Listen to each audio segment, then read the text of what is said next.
오늘 하나님의 말씀은 마가복음 5장 22절에서 25절까지 말씀입니다. 오늘 설교 본문은 22절에서 45절까지인데요.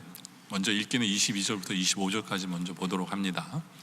회당장 중에 하나인 야이로라 하는 이가 와서 예수를 보고 발 아래 엎드려 간곡히 구하여 이르되 내 어린 딸이 죽게 되었사오니 오셔서 그 위에 손을 얹으사 그로 구원을 받아 살게 하소서 하거늘 이에 그와 함께 가실새 큰 무리가 따라가며 에워싸 밀더라. 12회를 혈루증으로 알아온 한 여자가 있어. 아멘. 오늘 본문에는 두 명의 믿음을 보인 사람이 등장을 합니다. 그런데 이 믿음이 두 가지가 서로 좀 다른 모습을 우리에게 보여주고 있어요. 한 사람은 회당장인데요, 예수님 앞에 떳떳하게 예수님을 찾아와서 예수님에게 요청을 하는 믿음의 사람을 봅니다. 오늘 22절과 23절인데 회당장 중에 하나인 야이로라 하는 이가 와서 예수를 보고 발 아래 엎드려 예수님께 간곡히 구하이르되 내 어린 딸이 죽게 되었사오니 오셔서 그 위에 손을 얹으사 그로 구원을 받아 살게 하소서라고 예수님에게 얼굴에 대고 만나서 직접 요청을 합니다. 그런데 또 한 사람은 여인인데요, 혈루증을 앓고 있는 이 여인은 27절에 보니까 예수의 소문을 듣고 무리 가운데 끼어 뒤로 와서, 앞도 아니고요, 뒤로 와서, 그리고 예수님을 몸을 만진 것도 아니고 예수님을 만난 것도 아니고 그냥 옷에 손만 대는 한 여인의 믿음을 보게 됩니다. 오늘 저희는 이 두 사람의 믿음을 보면서 우리의 모습은 어떠한지를 돌아보려고 하는데요, 설교 제목이 두 사람의 믿음의 모습입니다. 두 사람의 믿음의 모습. 첫째로 이 한 사람은 자기 스스로에게 믿음의 대화를 하는 사람이 바로 오늘 첫 번째 이 여인입니다. 심리학자들은 이런 얘기를 합니다. 사람은 항상 자기에게 말을 하며 산대요. 여러분들도 잘 몰랐겠지만 자기 스스로에게 말을 하며 산대요. 보통 우리가 다른 사람과 대화를 하면 평균당 150에서 200개의 단어를 쓴다고 합니다. 그런데 내가 나에게 대화를 하면요, 1분당 1300개의 단어를 사용할 수 있다고 합니다. 그러니까 우리는 늘 나와 대화하고 있는 사람들이에요. 그런데 문제는 뭐냐면 전문가들이 연구를 해보니까 놀랍게도 많은 사람들은 자기가 자기에게 대화할 때 긍정적인 대화보다는 부정적인 대화를 더 많이 합니다. 그러다 보니까 자기 스스로에게 대화하다 보니까 자기 혼자 힘 빠지고요, 자기 혼자 우울증 걸리고 자기 혼자 낙심하게 되는 사람들을 보게 된다라는 거죠. 따라서 우리는 우리 스스로가 나는 내 마음속에서 나는 무슨 대화를 내 스스로에게 하고 있는지를 돌아볼 필요가 있다라는 것입니다. 오늘 이 말씀에 보면 우울증을 걸린 여인은 자기 스스로와 대화를 하는 장면이 나와요. 27절에 보니까 예수의 소문을 듣고 무리 가운데 끼어 뒤로 와서 그의 옷을 세대니 이는 내가 그의 옷에만 손을 대어도 구원을 받으리라 생각함이라. 이 여인은 혼자 생각한 거예요. 내가 예수님의 옷에 손만 대면 내 병이 나을 거야 라고 스스로에게 생각을 하는 사람입니다. 스스로에게 말을 하는 사람이에요. 그리고 손을 댔는데 나았어요. 나은 후에 예수님께서 이 여인에 대해서 이렇게 칭찬을 하십니다. 34절에 예수께서 이르시되 딸아 내 믿음이 너를 구원하였다라고 칭찬을 하십니다. 도대체 이 여인이 가진 믿음은 어떤 믿음이었을까요? 어떤 믿음이었기에 주님께서 칭찬하는 믿음이었을까? 네. 첫째로 그건 뭐냐면 예수님에 대해서 듣는 것을 믿음으로 승화시키는 사람이었다라는 겁니다. 27절 다시 한 번 더 보면 예수의 소문을 들었어요. 귀로 들었습니다. 귀로 들었어요. 예수님이 병을 고쳐주시는 분이라는 것을 귀로 듣습니다. 근데 이 사람은 참 귀한 것이 뭐냐면 소문으로 들은 그 이야기를, 그 복음을, 그 말씀을 자기 스스로가 이야기를 하면서, 자기 스스로에게 이야기를 하면서 그것이 믿음으로 변화된 사람이에요. 믿음으로. 그래서 믿음으로 변화돼서 내가 예수님의 옷에만 손을 대도 난 나을 수 있어 라는 믿음을 가지게 된 거죠. 그렇죠? 우리가 수많은 소리를 듣는데 이 듣는 복음의 소리를 믿음으로 승화시키기 위한 그 사람이 귀한 분이에요. 로마서 10장 17절에 보니까 그러므로 믿음은 들음에서 나는 거죠. 그리고 들음은 그리스도의 말씀으로 말미암음이라 라는 거죠. 주의 말씀으로 말미암다. 이거 굉장히 중요해요. 오늘 이 여인은 혈루증을 앓는 이 여인은 귀가 좀 얇은 사람이었던 것 같아요. 귀가 얇은 사람이었어요. 어떻게 아느냐? 25절에 보니까 12회를 혈루증으로 알아온 한 여자가 있는데요, 12년을 혈루증을 알았어요. 근데 12년 동안 이 여자가 뭐 했느냐? 많은 의사에게 많은 괴로움을 받았고, 무슨 얘기입니까? 어느 의사가 잘 고친다 그러니까 찾아간 거예요. 어느 의사가 좋다 그러면 찾아가는 거죠. 귀가 얇은 거죠. 그렇죠? 어디가 좋다 그러면 다 찾아가는 거예요. 근데 어떻게 됩니까? 가서 돈을 다 허비합니다. 아무 효험이 없어요. 도리어 더 중해지고 상처만 받은 거예요. 상처만 받은 거예요. 물론 이해는 돼요. 이게 어디 아파 보니까 무슨 약 먹으면 낫는드라 하면 먹게 돼요. 저도 그러더라고요. 아무 효험도 없는데 먹게 돼요. 효력이 없어서 물어보면 한 6개월 먹어야 된대요. 참, 이 몸이 아프다는 게 뭔지, 어디 좋다 그러면 쫓아다니는데, 이 여인도 그런 거예요. 이 여인도. 그런데 제가 이렇게 신앙생활 하잖아요. 그러면 교인들 중에서도 귀가 얇은 분들이 좀 있어요. 귀가 얇은 분들, 특별히 신앙생활을 열심히 하는 분들 중에 그런 분들이 은근히 있습니다. 그러니까 목사 설교만 잘 듣는 게 아니라 일반적으로 그냥 귀가 얇아요. 그런 분들이 있어요. 그런 분들은 좀 조심하셔야 돼요. 네. 그러니까 목사 설교를 잘 들으시는 건 정말 아름다운 거지만 다른 소리도 너무 잘 듣지 않을까라고 생각해야 돼요. 그래서 아까 우리 로마서 다시 한 번 더 보면요, 바로 뒷절에 가면 로마서에 보면 바로 그러므로 믿음은 들음에서 나는데요, 뭘 들어야 돼요? 그리스도의 말씀을 들어야 믿음이 되는 거예요. 딴 거 들으면 안 돼요. 이해가 되셨죠? 딴 거 듣는 게 아니라 그리스도의 말씀을 들어야 믿음이 되는 거예요. 다시 말해서 약장사와 설교 말씀은, 이 성경 말씀은 분명히 구분돼야 되는 거죠. 그렇죠? 하여튼 이 여인은 결국에는 귀가 얇았지만 결국에는 그 복음, 예수 그리스도에 대한 소문이 자기 마음에 오고 자기 스스로가 이것이 믿음이 되게 한 거예요. 그리고 믿음으로 끝난 게 아니라 결국에는 이 여인의 믿음은 행함이 있는 믿음이 된 거예요. 왜요? 일어나서 예수님을 찾아갔기 때문에, 예수님을 만지러 갔기 때문에 이 여인은 아름다운 믿음을 소유한 사람 맞습니다. 맞아요. 그런데 우리 예수님께서 이 여인을 고쳐주시고는, 보세요, 마가복음 5장 33절에 예수께서 이르시되 딸아 내 믿음이 너를 구원하였으니 라고 얘기하죠. 칭찬을 받습니다. 근데 뒤에 말씀도 굉장히 중요해요. 이 여인에게 두 가지 복을 주십니다. 두 가지 복을. 첫째는 평안히 가라라는 거죠. 평안의 복을 주세요. 평안의 복을. 두 번째는 내 병에서 놓여 건강할지어다 라고 건강의 복을 주십니다. 이 여인은 귀한 게 뭐냐면 들어서 믿음이 됐고 행동하는 사람이었잖아요. 우리 주님께서 이 여인에게 두 가지 복을 주셨을 때 이 여인은 분명히 그랬을 거예요. 아멘 했을 겁니다.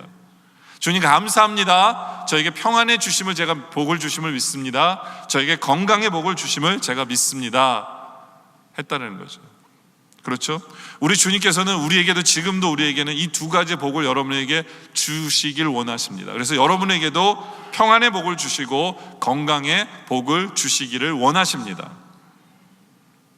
네, 일부 예배 때는 아무도 아멘 안 해서 제가 아멘 하십시오 했는데 여러분들은 알아서 잘 하시네. 맞아요. 우리 주님은 우리 마음에 쉼을 주시고 평안을 주시길 원하세요. 그래서 마태복음 11장 28절에 수고고 무거운 짐진 자들아 다 내게로 오라 내가 너희를 쉬게 하리라 라는 거죠. 쉼을 주시고, 나는 마음이 온유하고 겸손하니 나는 멍에를 메고 내게 배우라 그리하면 너희 마음이 쉼을 얻으리니 이 내 멍에는 쉽고 내 짐은 가볍기 때문에 우리에게 쉼을 주시기를 원하시는 하나님, 평안을 주시기를 원하시는 하나님.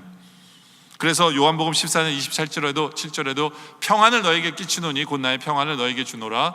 내가 너에게 주는 것은 세상이 주는 것과 같지 아니하리니 너희는 마음에 근심하지도 말고 두려워하지도 말아라. 평안을 주시기를 원하시고 평안의 복을 주시는 하나님, 우리는 이 말씀을 붙들고 우리 마음속에 주세요라고 할 수 있어야 돼요.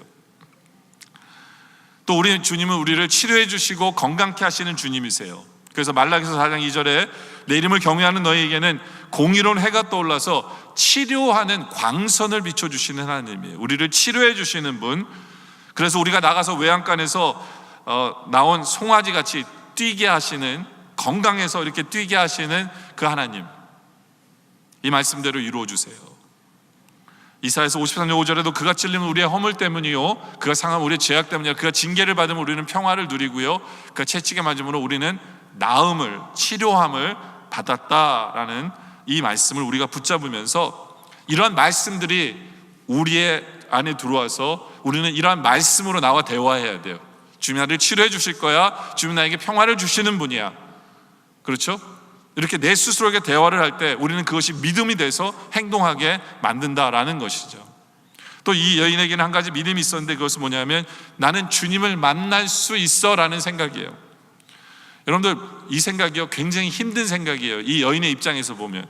왜냐하면 이 여인은 12년 동안 절망했어요. 12년 동안 좌절했어요. 12년 동안 건강, 재산, 행복, 웃음, 사람, 친구 다 잃었어요.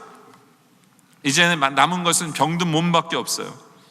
아픔과 냄새와 절망과 탄식뿐이에요. 이제 매일매일 죽어가는 것밖에 남지 않았어요. 이것이 이 여인의 모습이에요. 뭘 해보려고 그러면 실패했어요, 12년 동안. 그렇죠? 근데 이 여인이 예수님을 만나러 갈 때 나 예수님 만날 수 있어, 이런 생각이 들까요? 보통 사람 같으면 그런 믿음이 없을 것 같아요. 보통 사람 같으면 이제는 모든 걸 하기 싫을 것 같아요. 포기할 것 같아요. 예수님이 이제 자기 동네를 지나가신다는 소리를 듣습니다. 보통 사람 같으면 그렇게 12년 동안 절망했으면 안 하고 말죠. 근데 이 여인은 난 재수 없는 사람이야 라고 생각하지 않았어요. 이 여인은 주님을 만날 수 있어, 주님을 만질 수 있어 라고 생각합니다. 그렇죠? 마가복음 5장 25절에 12회를 혈루증을 하는 온 한 여자가 있어 많은 의사에게 많은 괴로움을 받았고 가진 것도 다 허비하였으되 아무 효염도 없고 도리어 더 중하였던 자라.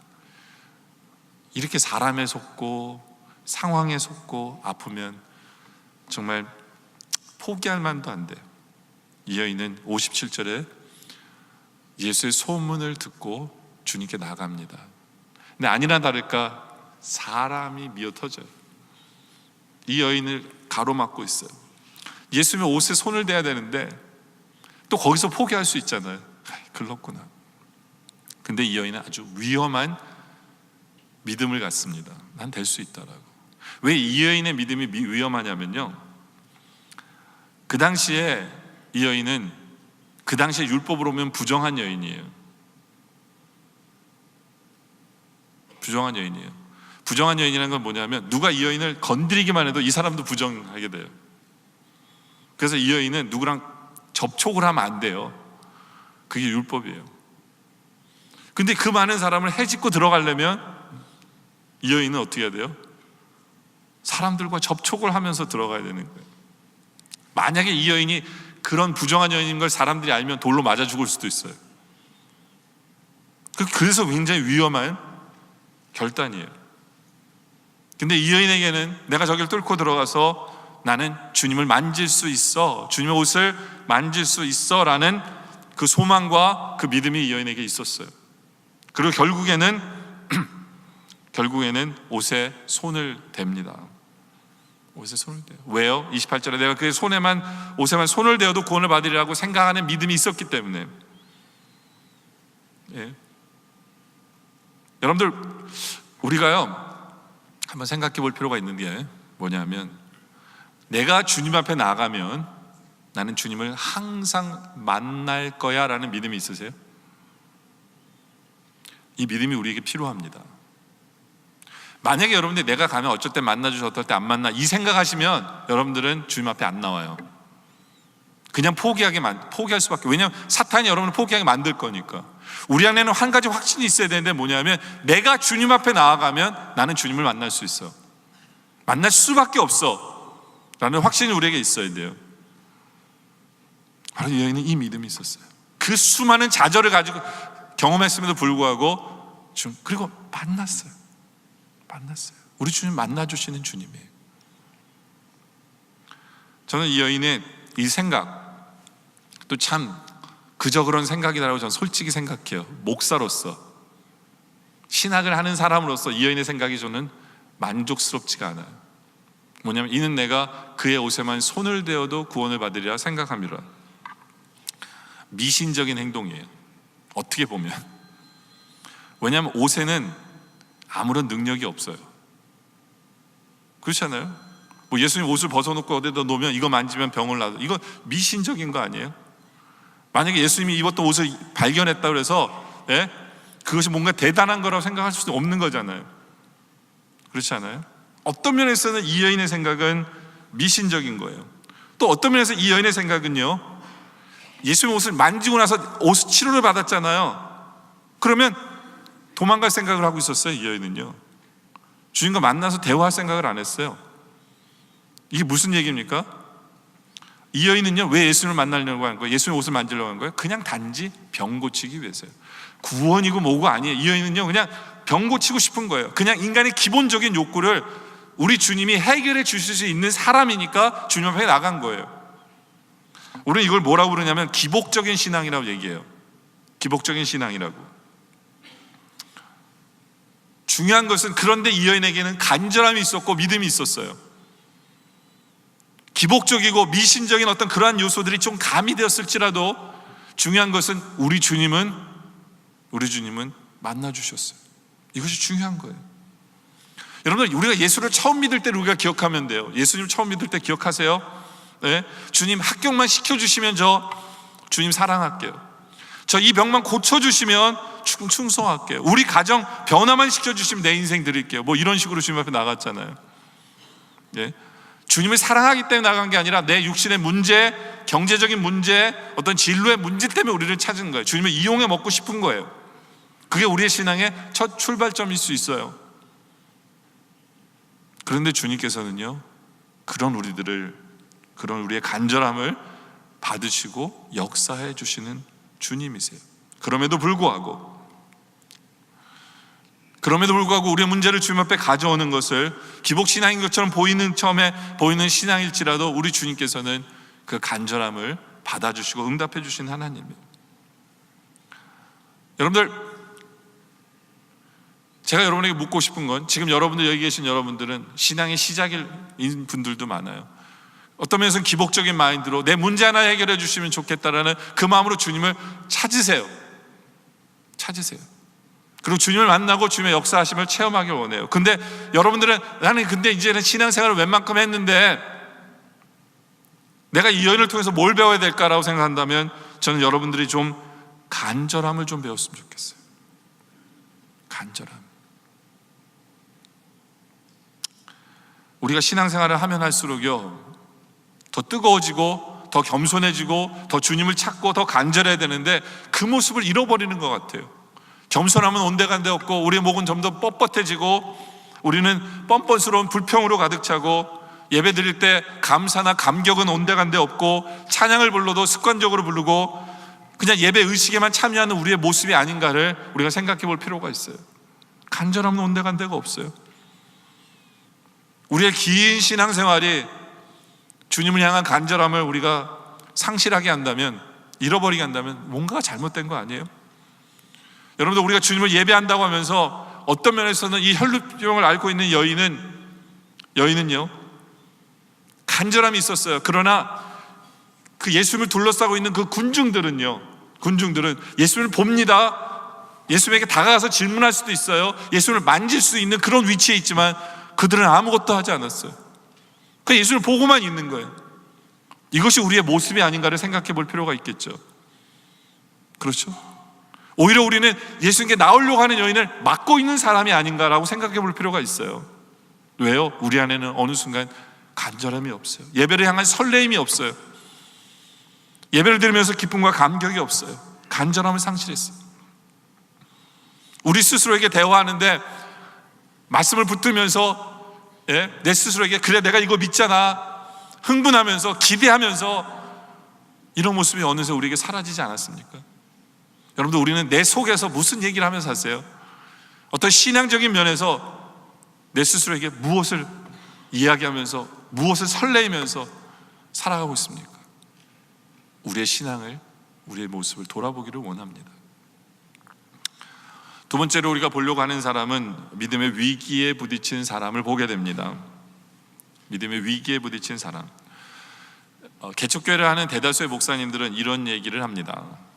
믿습니다라고 외치면서 교회를 시작하는데 문을 열고 보니까 낭떠러지가 기다리고 있더라라고 하는 분들이 은근히 많습니다. 여러분들, 우리도 그럴 때 있지 않아요? 믿습니다 하는데 낭떠러지가 기다리고 있는 것을 체험하는 성도들 많아요. 솔직히 여러분들이 첫 번째 포인트를 들으면서 그렇게 이미 생각하는 분들이 있을지도 몰라요. 여러분들 마음속에 믿으면 됩니다, 믿습니다 하고 여러분들의 생각을 해서 나오시면 됩니다. 제가 이렇게 열심히 설교했지만 여러분들은 저한테 해봤는데 안 돼요 목사님. 마치 어린애들한테 야 내가 재밌는 이야기를 들려줄게 하고 이야기를 딱 시작하니까 어떤 애가 그 스토리 다 알아요, 결론이 그거죠 해가지고 김 빼는 것처럼, 제가 여러분에게 익사이팅하게 첫 번째 포인트를 설교했지만 여러분들 마음속엔 난 안 되던데, 해봤는데 안 되던데. 이런 성도들은 믿음의 위기가 그 안에 온 거예요. 믿음의 위기가. 근데 누구에게나 믿음의 위기가 옵니다. 오늘 말씀의 재밌는 부분은요, 그렇게 어떤 사람은 바로 응답을 받았는데 어떤 사람은 믿음의 위기를 오히려 경험하는 사람을 만나는 스토리가, 이 두 가지 이야기가 같이 있어서 재밌어요. 왜 믿음의 위기가 올까요? 첫째는 분명 믿음으로 시작했는데 그 일이 이루어지지 않을 때, 이게 우리를 힘들게 해요. 그렇지 않아요? 오늘 본문에 나온 사람이 그래요. 야이로라는 회당장이 대표적인 인물입니다. 딸이 아파요. 죽을 것 같아요. 그래서 예수님을 찾아옵니다. 22절에 회당장 중 하나인 야이로라는 이가 와서 예수를 보고 발 앞에 엎드려서 얘기합니다. 간곡히 구하이르되 내 어린 딸이 죽게 되었사오니 오셔서 그 위에 손을 얹으사 그로 구원을 받아 살게 하소서. 이 사람에게는 분명한 믿음이 있어요. 그게 뭐예요? 예수님이 손만 얹어주시면 우리 딸은 살아난다라는 분명한 믿음이 있어요. 그렇죠? 믿음이 있어요. 거기다가 이제는 그 예수님을 내가 모시고 예수님과 함께 나아가고 있어요. 예수님과 함께 가고 있어요. 그런데 가는 도중에 보면 23절에 지금 이야기인데 35절로 딱 점프합니다. 35절로. 왜냐하면 24절부터 35절은 딴 여자 이야기가 나와요. 이 혈루병 하는 이야기가 나와요. 그러니까 지금 급하게 조급한 마음으로 예수님 모셔가는데 중간에 혈루병을 만난 여자가 만난 거예요. 그리고 10절을 써먹어요. 그리고 35절에 예수님이 그 여인 병 고쳐주고 있는데 무슨 소식이 들리느냐? 35절에 아주 예수께서 말씀하실 때 회당장의 집에서 사람들이 와서 회당장에 이르되 당신의 딸이 죽었나이다. 어찌하여 선생을 더 괴롭게 하나이까? 이제는 선생님 내버려 두세요. 놔두고 오세요. 라는 소리를 들어요. 여러분들, 딸이 죽었다라는 그것이 너무나 아픈 이야기지만 이 사람은 신앙의 멘붕이 와요. 멘붕이 멘탈의 붕괴란 뜻이죠. 그렇죠? 그게 뭐냐면 나는 지금 예수님 해주실 걸 믿었고 나는 지금 예수님과 동행하는데 어떻게 이런 일이 있을 수 있을까? 여기에 신앙의 위기가 오는 거예요. 여러분들, 우리도 마찬가지인 거 아세요? 주님을 믿는다고 하고 말씀대로 산다고 하는데 문제가 해결되지 않고 오히려 더 어려워지는 것을 체험할 수 있어요. 그럴 때 우리는 믿음의 위기가 오는 그런 순간들이 우리에게 분명히 옵니다. 이 사람만이 아니에요. 우리의 이야기이기도 해요. 그렇죠? 근데 그런 상황이 벌어지잖아요. 그럼 대부분의 성도들은요, 원망을 하기 시작해요. 하나님 원망하기 뭐하니까 누굴 원망할까요? 이 사람은 누굴 원망할까요? 이 여자를 원망하겠죠. 12년 동안 알았는데 좀 기다리지 못했냐? 예? 우리 딸은 지금 죽어가는데 굳이 지금 와서 예수님의 옷을 만지면서 예수님에게 그렇게 했어야 되냐? 이런 생각이 들까요, 안 들까요? 이게 우리의 모습이에요. 말씀으로 보면 24절부터 34절 전체가 20절인데 반을 이 여인과 얘기하느라고 예수님이 시간을 써먹었을 때 이 사람에게서는 이 시간이 얼마나 긴 시간이었을까요? 도대체 예수님 왜 저렇게 하실까? 그렇지 않아요? 저희는 왜 나타났을까? 여러분들, 우리들은요 좀 인생을 살아가면서 그렇게 생각하는 사람들이 많아요. 내 행복이 질량이, 나는 평생 살아가면서 행복이 이만큼일 거야 라고 생각하는 사람들 많아요. 근데 누가 행복하잖아요. 그러면 어떻게 생각하냐면 내 행복의 일부를 저 사람이 가져간 거라고 착각해서 아파하는 사람들이 있어요. 그게 인생일까요? 남의 자녀가 결혼을 하잖아요. 그러면 내 아들의 신부감이 한 명이 줄었구나. 말은 안 해도요 은근히 그래서 질투하는 거 아니에요? 그래서 화나는 거 아니에요? 예? 남의 아들이 취업하잖아요. 남의 자식이. 그러면 내 자식의 자비 하나가 잃어버렸구나. 이런 생각을 은근히 하는 것 같아요. 근데요 그건 믿음이 아니에요. 우리 하나님이 우리에게 내리시는 복은 그렇게 작동하지 않아요. 우리 하나님은 이 사람을 고쳐줬기 때문에 이 사람을 포기하지 않으세요. 우리 하나님은 둘 다 사랑하세요. 그리고 두 사람에게 주신 풍성한 복을 다 갖고 계세요. 그렇기 때문에 우리는 다른 사람이 잘 되는 걸 배워볼 필요가 없어요. 다른 사람이 잘 됐을 때 우리가 아파할 필요가 없어요. 쟤 때문에 내가 안 되는구나 라고 생각하는 것은 신앙이 아니에요. 그럼 절대로 선교적 교인 되지 못합니다. 그럼 다른 사람 예수 믿으면 안 되게요? 왜냐하면 천국 좁아지는데, 천국에 있는 집 하나를 누가 차지할 텐데 그러면 내 집이 없어지는 건 끝이에요? 그렇게 생각하면 누가 전도하겠어요? 그렇잖아요. 그렇지가 않아요. 우리 주님은 우리 하나님만이 알고 계신 놀라운 비밀로 다 준비하고 계세요. 그래서 예레미야 33장 3절에 너는 내게 부르짖으라 내가 내게 응답하겠고 내가 알지 못하고 크고 은밀한 일을 내게 보이리라. 우리는 알지 못해요. 하나님의 그 우리에게 내리실 그 엄청난 걸. 근데 하나님은 다 피겨라웃하고 계세요. 그렇죠? 남 탓하지 마세요. 나에게 그런 일이 있다는 것은 나에게 엄청난 놀라운 복과 비밀이 준비되어 있는 거예요. 섭리가 준비되어 있는 거예요. 그것을 믿으세요. 괜히 남 탓하지 마세요. 너 때문에 그러잖아. 아니에요. 내 문제입니다. 내 상황이에요. 또 왜 우리에게 믿음의 위기가 오느냐? 그 상황에 고통이 함께 따라오기 때문에 그래요. 믿었어요. 근데 딸이 죽었다는 얘기를 들으면 그 아픔이 얼마나 합니까? 아픈 거예요. 내 마음이 아파요. 내 육신이 아파요. 내가 괴로워요. 그러다 보니까 내 믿음이 좌절케 되는 거예요. 욥도 마찬가지였어요. 그죠? 아들을 잃는, 자식을 잃는 슬픔이 있어요. 재산을 잃어버리고 몸이 아픕니다. 아내는 하나님을 저주하고 죽으라고 해요. 모든 것이 아프게 해요. 마음을 아프게 하고 육신을 아프게 하고, 그럴 때 우리의 믿음은 위기에 오는 거예요. 그럴 때 믿음은 위기예요. 네. 믿음의 위기가 와요. 또 다른 사람이 뭐라고 그래요? 포기하라고 얘기해요. 오늘 마가복음 5장 35절 본문에 보면 아직 예수께서 말씀하실 때 회당장의 집에서 사람들이 와서 회당장에 이르되 당신의 딸이 죽었나이다. 여기까지 말했으면 좋았을 텐데 뭐라고 얘기합니까? 어찌하여 선생을 더 괴롭게 하나이까. 이제 선생님 내버려 두고 오라는 얘기예요. 여러분들, 이 소리는요 사탄의 소리예요. 사탄의 소리예요. 포기하라는 얘기예요. 그만두라는 얘기예요. 네가 이때까지 해온 거 스탑하라는 얘기예요. 이건 사탄의 소리예요. 그 소리를 들으시고 우리 주님께서 36절에 예수께서 그 하는 말을 곁에서 들으시고, 여러분들 이게 얼마나 위로가 되는 줄 아세요? 하나님은요 사탄이 우리에게 하는 소리를 다 듣고 계세요. 세상이 하는 소리를, 세상이 우리에게 주는 그 나쁜 소리를 하나님도 다 듣고 계세요. 내가 처한 위치를 하나님은 다 알고 계세요. 다 알고 계세요. 얼마나 힘이 되는지 몰라요. 우리의 소리, 그 소리를 다 듣고 계세요. 우리에게 실망되는 소리, 좌절되는 소리, 포기하는 소리를 다 듣고 계세요. 그러면서 우리 주님께서 들으시고 뭐라고 그러세요? 두려워하지 말고 36절에 믿기만 하라 라고 얘기하세요. 우리 아까 인사 뭐 했는지 아세요? 예? 제가 인사는 여러분들한테 시켰는데 잘못 인사했어요. 왜냐하면 정확히 뭐라고 그랬냐면 두려워하지 마시고 믿으시기 바랍니다 이렇게 인사했어요. 근데 제가 내가 왜 이렇게 얘기했을까 후회했어요. 왜냐하면 이 말씀대로 하면 두려워하지 말고 믿기만 하십시오라고 했어요. 믿기만 해야 되는데 믿으시기 바랍니다 이렇게 정중하게 얘기했는데요, 아니에요.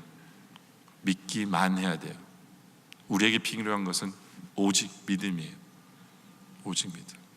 세상이 우리에게 절망의 소리를 주고 포기하라 그러고 좌절하라고 안 돼, 이게는 끝이야 라고 얘기하는 그 순간에 우리 주님이 우리에게 하시는 그 말씀을 들어야 돼요. 두려워하지 말고 믿기만 하라라는 이 말씀. 이 말씀 얼마나 감사한지 몰라요. 절망의 순간에 말씀 주시는 하나님이에요. 낙심의 순간에 말씀 주시는 하나님이에요. 두려워하지 말고 믿기만 하세요.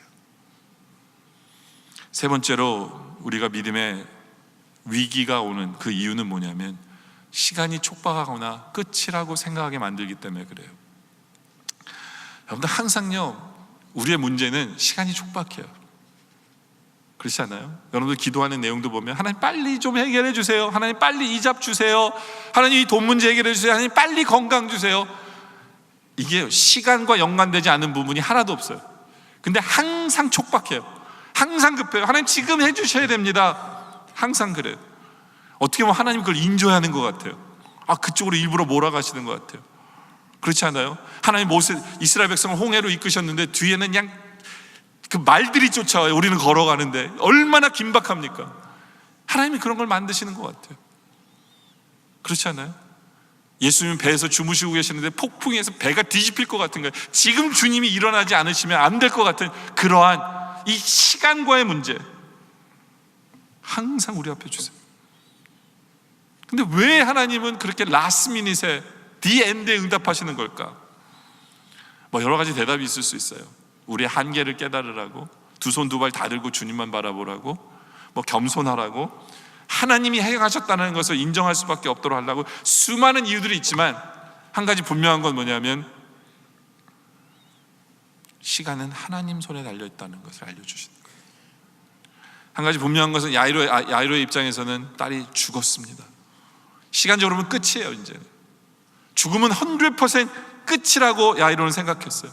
이제는 더 이상 방법이 없어요.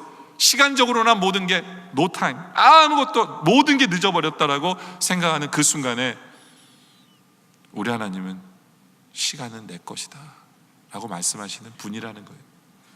80일간의 세계일주라는 소설을 보면, 영화도 나왔잖아요. 성룡이 나온 영화였는데 보면은 참고로 여러분들 영화 좋아하시면요, The Case of Christ, 여기는 안 써놨는데 제가 지난주에 진짜 좋은 영화를 하나 봤거든요. The Case of Christ라는 영화예요. 제가 교회 사무실에다가 하나 갖다 놓을게요. 메모리 스틱만 하나 사셔서 갖다 주시면 영화 넣어드릴게요. 한국말 자막도 뜨게. 꼭 보세요. 제가 웬만해서는 이렇게 설교하면서 영화 선전 안 하는데 제가 그 영화를 정말 잘 만들었다고 생각해요. 뭐냐면 예수 안 믿는 남편이 아내가 예수를 믿어서 예수 안 믿게 하려고, 기자인데, 시카고 트리뷴 기자인데 예수 안 믿게 하려고 이 사람이 얼마나 성경이 틀렸는가를 리서치를 합니다. 영화 내용이. 근데 틀렸다는 걸 증명을 못 해가지고 결국 이 사람이 예수 믿게 되는 얘기인데요. 네. 정말 여러분들 꼭 보세요. 그 얘기 하려고는 아닌데, 하여튼 80일간의 세계 일주 보면 자부하잖아요. 자신한테 내가 80일 만에 세계 일주하고 돌아오겠습니다 했는데, 내기를 했는데 돌아보니까 81일 만에 돌아온 거예요. 늦었다 했는데 중국 시간으로 계산한 거예요. 유럽 시간으로 하루 더 빨라서, 그래서 제 시간에 들어왔다고 얘기하잖아요. 여러분들 절대로 하나님 앞에서 늦은 게 아니에요.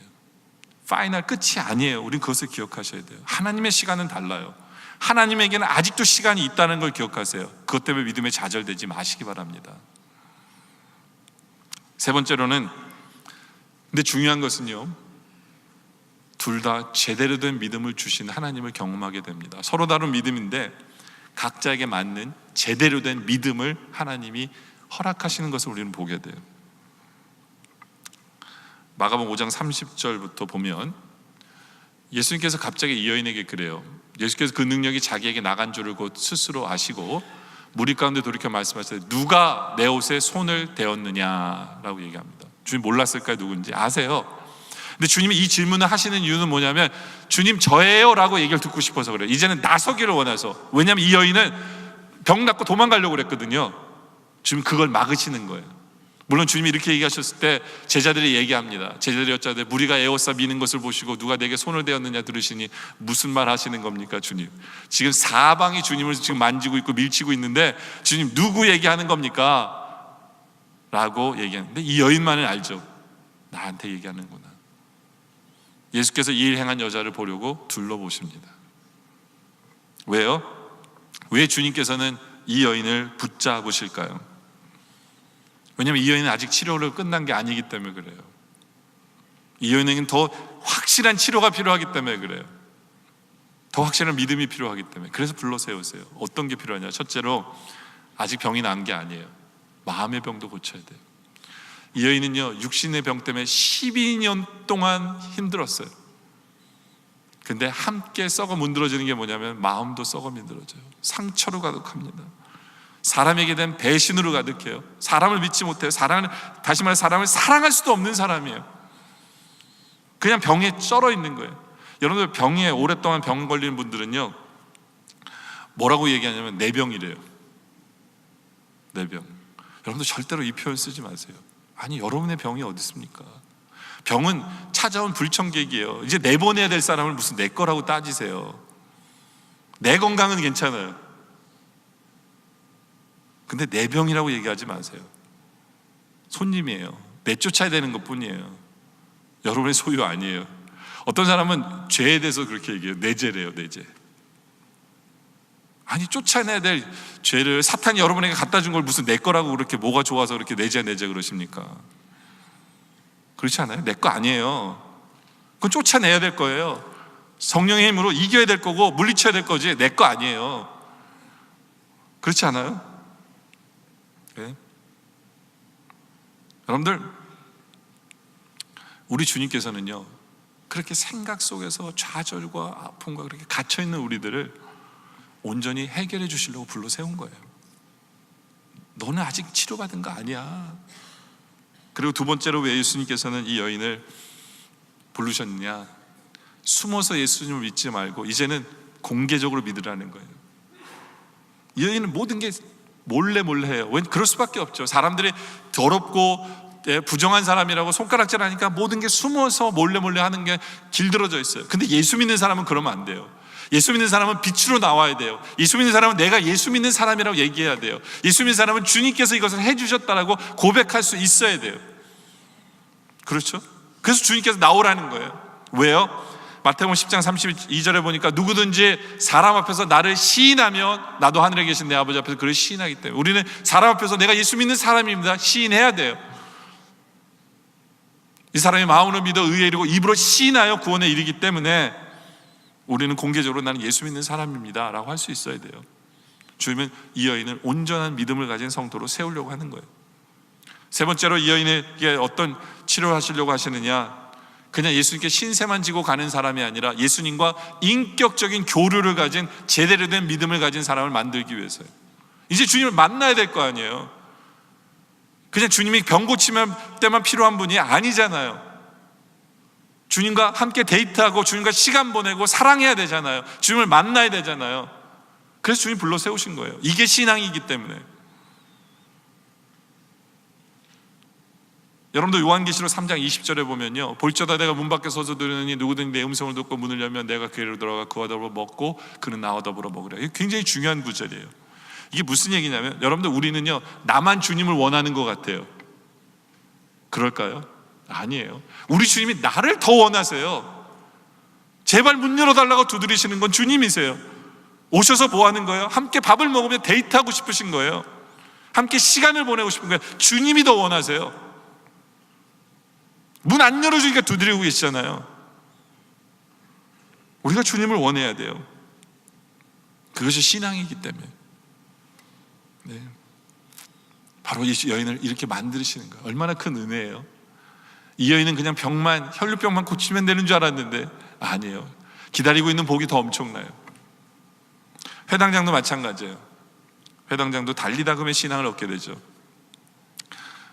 당신의 딸이 죽었습니다. 상황은 끝났어요. 희망은 사라졌어요. 철저하게 절망의 보고입니다. 근데 예수님께서 아까도 얘기한 대로 36절에 두려워하지 말고 믿기만 하라고 그러시죠. 명령형이에요. 네. 그래 줄래가 아니에요. 명령으로 믿기만 해. 믿기만 해. 모든 것이 끝났다고 하는 순간에 믿기만 해. 주님 명령하시고 41절에 그 아이의 손을 잡고 이르시되 달리다구마니, 이 말은 뭐예요? 소녀야 일어나라 라는 말이에요. 그런데 그 아이가 일어났어요. 달리다굼, 이것은 부활의 신앙을 의미해요. 죽었는데 살리시는 하나님. 내 인생 속에서 이것은 끝이구나, 이제는 절망이구나, 이제는 길이 없구나, 모든 것이 끝이라고 하는 그 순간에 우리 주님이 달리다굼 하시는 하나님, 부활의 신앙을 가르쳐 주시는 하나님, 이것이 야이로의 회당장에게 은혜예요. 나는 웬만큼 신앙생활해서 이 정도면 됐겠지 했는데, 난 믿어 했는데, 우리 주님은 그 믿음 가지고만 끝나면 안 돼, 너는 부활의 믿음까지도 가져야 돼 라고 하시는 것이 우리 주님이세요. 요한복음 11장 25절에 예수께서 이르시되 나는 부활이요 생명이니 나를 믿는 자는 죽어도 살고 무릇 살아서 믿는 자는 영원히 죽지 아니하니. 중요한 질문을 우리에게 계세요. 이것을 내가 믿느냐? 여러분의 삶 속에서 부활의 역사가 있을 줄 믿으십니까? 네? 우리 주님께서 여러분의 삶 속에 이렇게 역사하심으로 말미암아, 달리다굼이라고 말씀하심으로 말미암아 우리 모두에게 부활의 신앙이, 흔들리지 않는 신앙이 확실하게 있기를 원합니다. 이제 말씀 결론을 내리죠. 오늘 이 본문에는 두 사람의 서로 다른 스타일의 믿음을 보게 돼요. 어떤 면에 있어서 이 혈루병을 앓는 여인은요, 예수를 처음 믿는 사람이에요. 예수에 대해서도 몰랐어요. 그냥 듣고 그런가 해서 온 사람이에요. 그런 사람에게는요, 우리 주님의 응답이 빨라요. 간절하게 주님 찾으면서 믿습니다고 하면요, 응답이 빨라요. 네? 우리는 이 여인을 통해서 간절함을 좀 배워야 돼요. 그러나 항상 응답을 해주시는 게 아니잖아요. 더 많은 케이스는 야이로의 케이스를 더 많이 주세요. 왜요? 우리에게 흔들리지 않는 부활의 신앙을 주시기 위해서. 우리가 원하는 시간에 응답 안 하실 수 있어요. 주님과 동행한다고 하는데 역사가 없을 수 있어요. 그렇죠? 그리고 나 아픈데 주님이 내버려 두시는 것처럼 느낄 때 있어요. 신앙의 위기가 올 수도 있어요. 그때 우리 주님께서 우리에게 말씀하세요.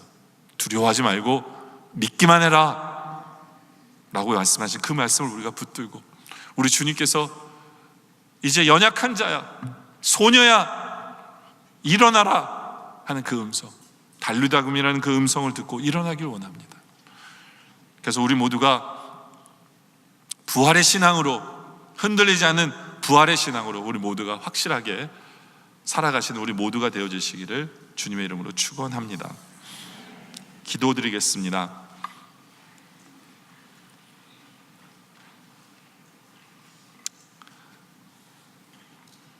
아버지 하나님,